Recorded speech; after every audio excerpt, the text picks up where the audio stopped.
Esse remanescente ele vai falar exatamente sobre o remanescente de Israel.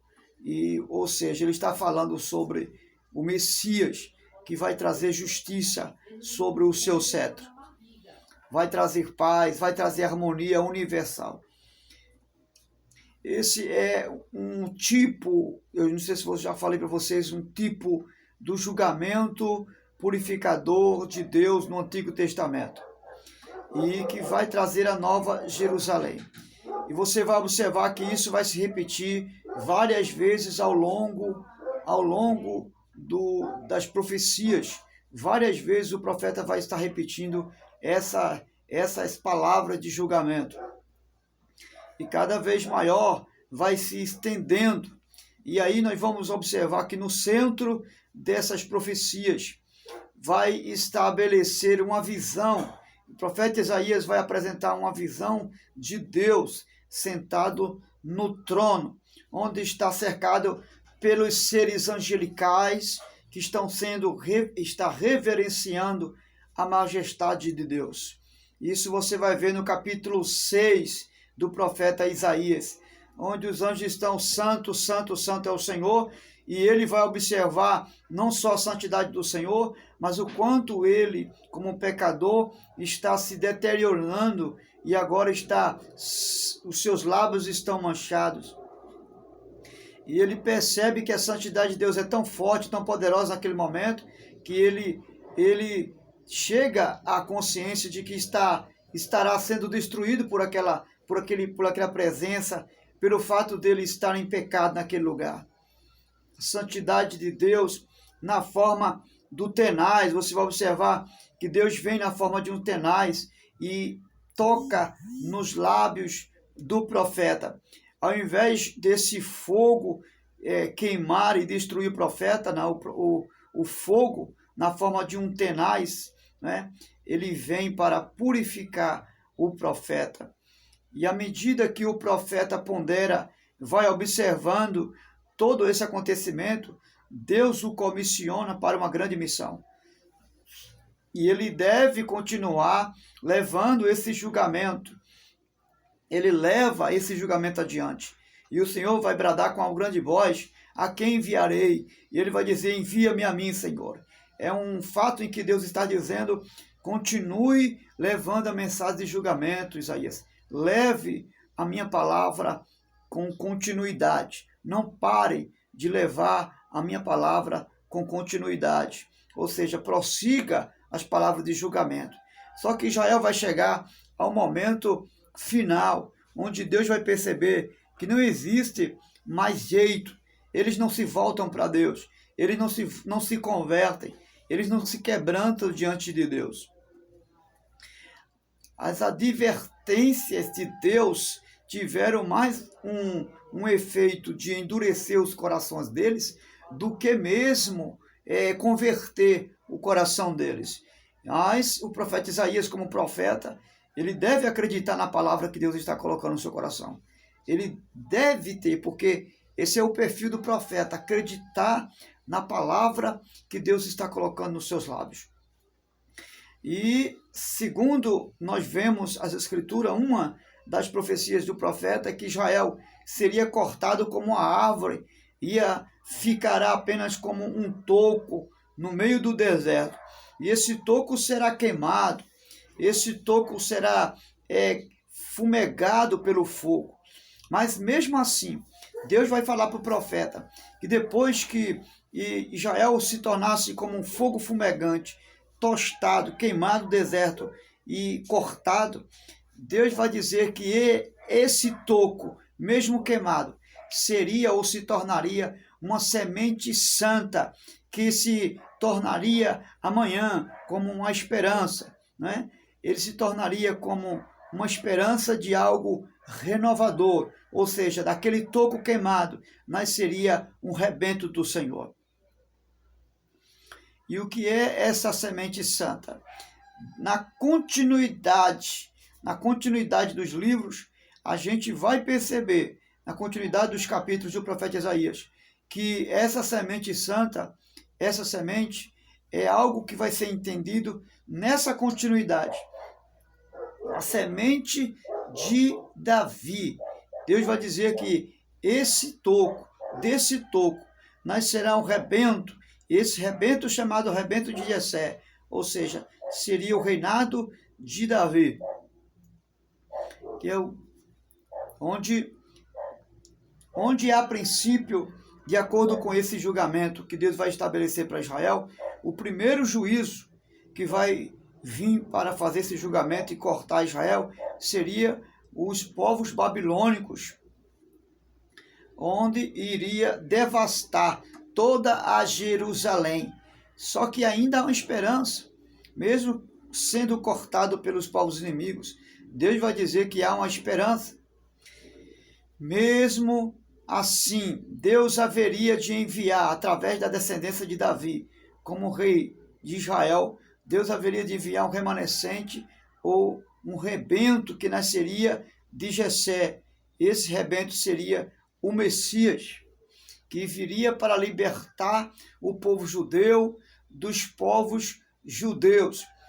E Isaías, ele vai descrever, quando você vai observar entre linhas dos livros, você vai ver que Isaías vai descrever que esse rebento será como um grande renovo, que nascerá do velho toco,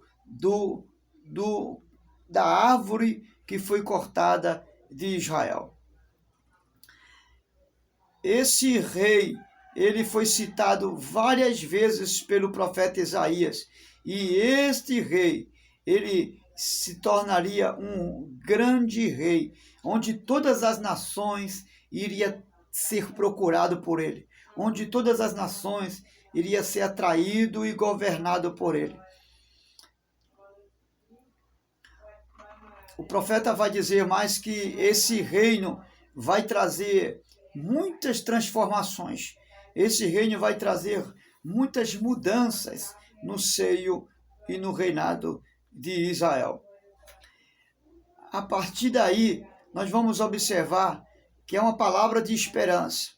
Mas Isaías, depois dos assírios, vai ver um outro império surgindo. E essa é a Babilônia. O primeiro império que surgiu para entrar em contraste com Jerusalém foi os assírios. Agora o profeta vai ver uma outra nação que se levanta para ir de encontro a Jerusalém, os babilônios, para destruí-la completamente, nesse sentido de exilar. Mas, diante disso, nós vamos ver algumas declarações de julgamento nos processos proféticos dos capítulos a seguir. Nós vamos ver, em primeiro lugar, sobre a queda da Babilônia, vizinha a Israel.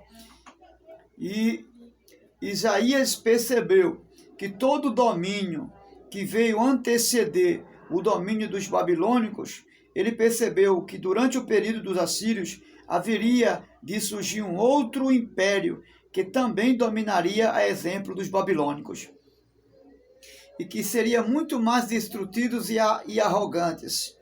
E você sabe, historicamente falando, que os babilônicos, eles eram arrogantes, eram soberbos e não poupavam nenhuma nação que se colocasse contra eles. Assim, Deus prometeu derrubar os babilônicos por causa da sua arrogância. Embora fossem levantados pelo próprio Deus, mas Deus ainda assim fala que vai baixar a cabeça dos babilônicos como baixa a cabeça de uma águia.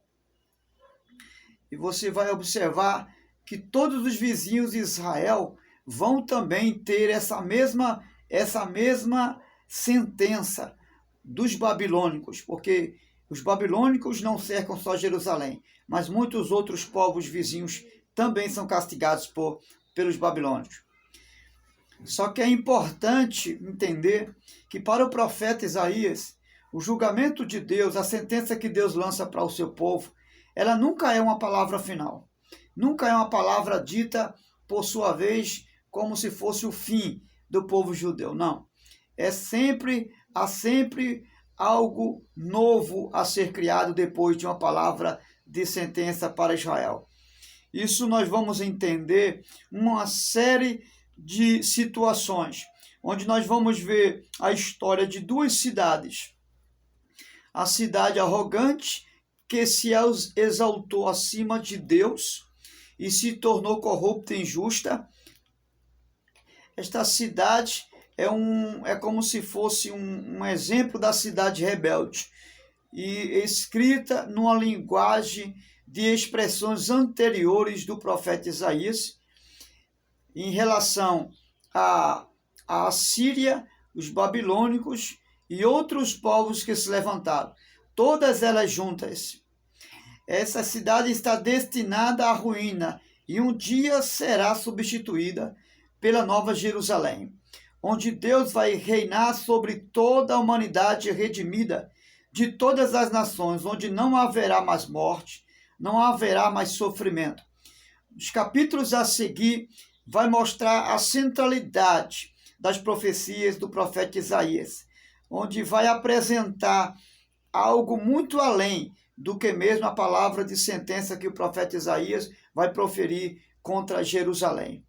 E vai trazer uma palavra de esperança, onde esse mesmo povo que foi julgado por Deus como um ato de castigo, vai estar esperando um renovo da parte de Deus. E trazer consigo, nesse sentido, Deus traria consigo um reinado de paz, um reinado de glória. E após essas sessões que acabamos de falar, de juízo, de palavra de juízo, de palavra de sentença, dos babilônios que invadem, dos assírios que se levantam como impérios como um castigo contra Israel, a gente vai observar que primeiro nós vamos encontrar Isaías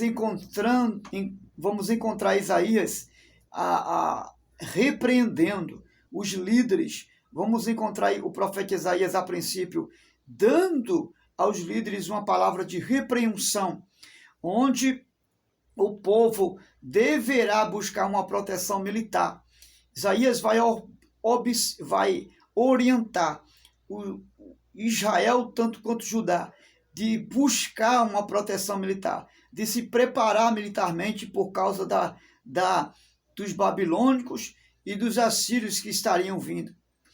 E mesmo assim, se eles se organizassem como um grande exército, Isaías vai dizer que mesmo se eles se organizassem como um forte batalhão, nem mesmo as forças armadas que eles tivessem iria impedir do julgamento de Deus chegar a eles, a não ser que eles se arrependessem dos seus pecados, a não ser que eles se voltassem para o Deus de Israel.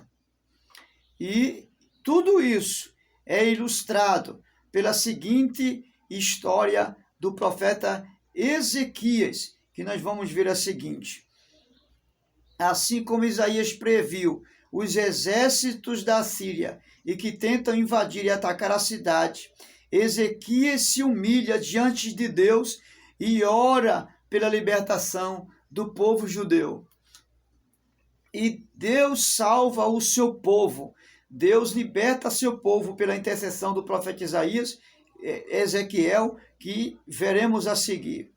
Mas, mais uma vez, ele vai observar, o profeta Isaías, que tudo isso é seguido por mais uma queda, embora Deus livrasse o povo dos ataques dos assírios, mas em seguida, através dos ataques babilônicos, Israel, mais uma vez, ele sofre a queda. Mas isso é exemplo do rei Ezequias. Nós vamos ver adiante que eles vão cair na sua própria indolência, pelo fato de, quando os babilônicos se aproximam, o rei Ezequias vai abrir as portas do palácio e apresentar todos os tesouros que existem no palácio de Jerusalém. E o que é que vai acontecer? Isso será como uma própria cilada para o próprio futuro do povo judeu. E ele vai tentar fazer uma aliança política para se proteger, só que Isaías, o profeta, vai saber de tudo isso e vai confrontar o rei Ezequias por essa atitude de querer fazer uma aliança com os babilônicos. E vai dizer que isso é uma loucura e que isso vai resultar como mais um fracasso para o povo judeu. Por quê? Porque ele está fazendo uma aliança com o inimigo e quando o inimigo voltasse, iria voltar agora para tomar posse de Jerusalém. E nós sabemos que em 2 Reis, no capítulo 24, que Isaías estava correto na sua profecia.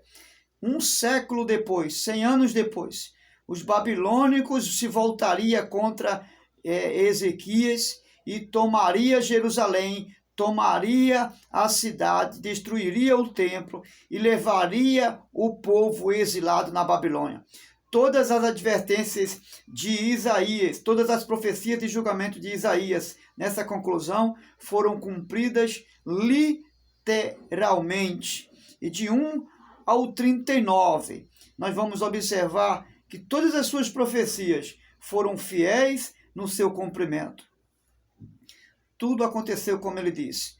Mas lembre-se, o propósito do julgamento de Deus não era punir apenas Israel, mas purificar Israel, trazer a semente santa e voltar com ele um reino messiânico, conforme ele assim prometeu.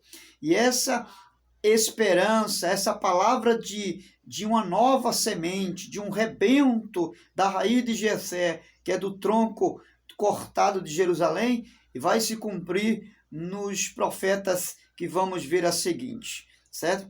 Por enquanto, é disso que se trata os capítulos de 1 a 39 de Isaías.